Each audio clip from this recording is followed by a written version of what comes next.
Halo teman-teman, kembali bersama gue aja si netizen yang suka ngebahas bola. Kita akan membahas soal Elkan Bagot sekarang ya. Dimana Elkan Bagot setelah Sintayong ini dipecat, Elkan Bagot menjadi nama yang sangat ramai diperbincangkan oleh kita semua, oleh netizen, kemudian oleh beberapa media, bahwa Elkan Bagot kemungkinan nama yang akan comeback ke timnas Indonesia ya. Karena sebelumnya kita tahu Elkan Bagot sudah tidak bermain untuk timnas selama 6 bulan terakhir. Karena masalahnya dengan Sintayong, ketika Elkan Bagot bisa dibilang menghilang ketika dia dibutuhkan di playoff Olimpiade ya. Kita kan berhasil lolos ke semifinal Piala Asia U23 dan kita berhak bermain di playoff Olimpiade, dan ketika itu Justin Hubner kan kembali ke klubnya, tidak bisa bermain. Itu Sintayong ingin memanggil Elkan Bagot, tetapi Elkan Bagot menghilang, dan menghilangnya Elkan Bagot membuat Sintayong marah, bisa dibilang. Dan akhirnya Elkan Bagot dipinggirkan dari timnas. Selama 6 bulan terakhir tidak ada nama Elkan Bagot di timnas Indonesia manapun, baik senior ataupun U23. Dan Elkan Bagot dirumorkan kencang akan kembali gitu. Jadi kita bahas sendiri soal karir Elkan Bagot selama tidak berseragam timnas ya, artinya selama 6 bulan terakhir, oke? Selama 6 bulan terakhir Elkan Bagot ini kan klubnya Ipswich Town ini lolos ke Liga Premier Inggris, dan itu sempat buat kita bangga. Mungkinkah Elkan Bagot akan menjadi pemain pertama Indonesia yang bermain di Liga Inggris? Karena apa? Dia kan home ground. Elkan Bagot itu kan home ground kan, pemain home ground di Inggris, jadi dia tidak akan terikat dengan regulasi. Tetapi ternyata Elkan Bagot dipinjamkan ke klub Ligue 1 yaitu Blackpool. Dan di awal-awal ketika dia bersama Blackpool dia sempat main. Tapi langsung mengalami cedera sejak Oktober ya. Sejak September bahkan. Dia sempat mengalami cedera, terus sempat comeback di Oktober, tapi tidak main, kemudian cedera lagi di akhir Oktober. Jadi dia banyak mengalami cedera. Jadi di saat itu dia cuma bermain total sampai tahun 2024, akhir 2024 itu dia cuma main 5 pertandingan untuk Blackpool. Karena dia sangat panjang lah di dekap cedera, sejak Oktober akhir bahkan sudah tidak pernah bermain ya. Gitu. Jadi itu membuat fans timnas khawatir ya terhadap kondisinya di Elkan Bagot. Apakah selain dia sudah terpinggirkan di timnas, apakah dia juga akan tersingkirkan di klubnya? Tapi ternyata semua itu seolah berbalik ya. Ketika Sintayong dinyatakan dipecat, kemudian Elkan Bagot sembuh dari cederanya, dan dia minggu kemarin kembali bisa bermain ya. Dia bermain menghadapi Exeter City, dan dia diberi kesempatan 90 menit oleh pelatihnya yaitu James Bruce. Menghadapi Exeter City ternyata dia bermain luar biasa. Dia berhasil membuat timnya menang dengan skor 3-1 atas Exeter City.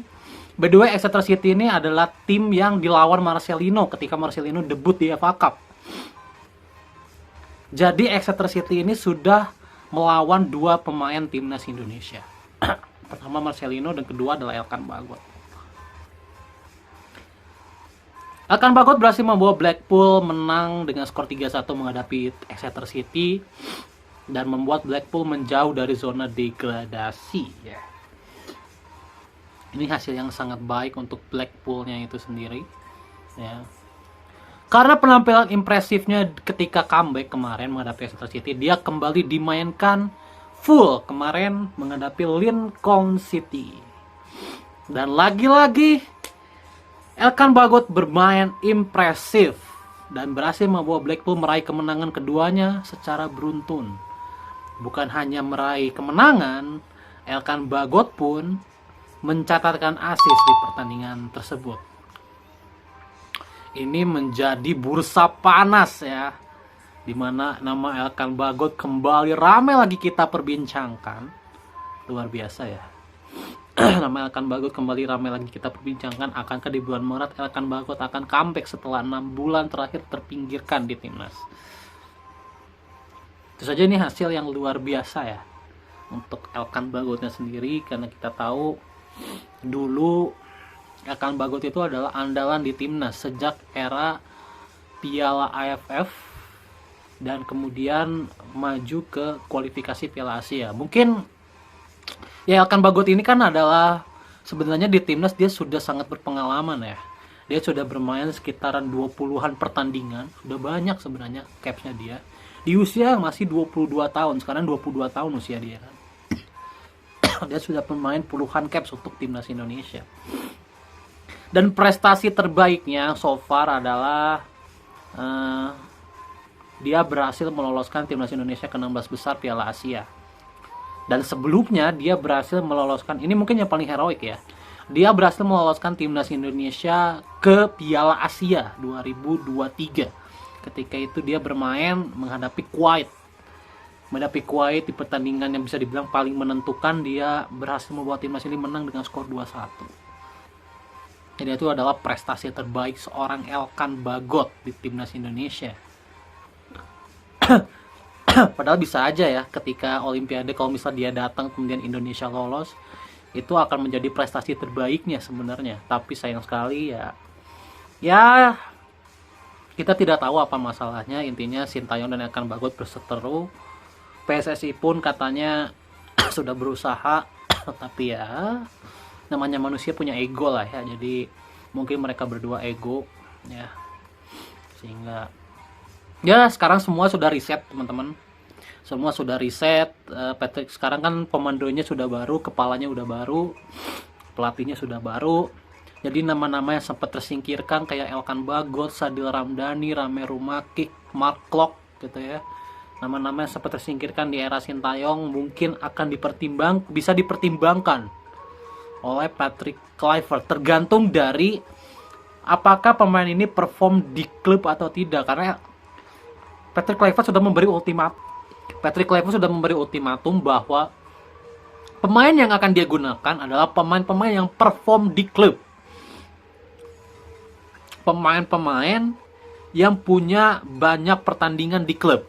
Jadi bukan pemain-pemain kepercayaan seperti di era Sintayong. Kalau di era Sintayong itu kan murni pemain kepercayaan rata-rata yang dipanggil ya. Jadi meskipun dia tidak bermain di klub, dia tetap akan digunakan. Tapi kalau di era Kluivert sekarang, ultimatumnya adalah dia pokoknya ingin pemain ini main di klub gitu. Jadi pemain yang tidak pernah main di klub dia tidak akan prioritaskan seperti itu. Jadi itu. Dan gue harapkan Elkan Bagot bisa terus perform sampai bulan Maret. Dan kalau Elkan Bagot kembali ke timnas, ini akan meramaikan kembali center back kita. Tanpa Elkan Bagot pun persaingan di belakang itu sudah sangat panas. Bayangkan kita punya 5 pemain yang compete di Asia. 5 pemain loh di posisi center back. Pertama Jay Itzes, kedua Mes Hilhers, ketiga Jordi Amat, keempat Justin Hubner, dan kelima Rizky Ridho. Bayangkan kita punya 5 pemain. Belum Verdong bisa ditaruh di situ juga. Belum Kevin Dix bisa ditaruh di situ juga. Jadi sangat ramai persaingan di center back ini. Belum lagi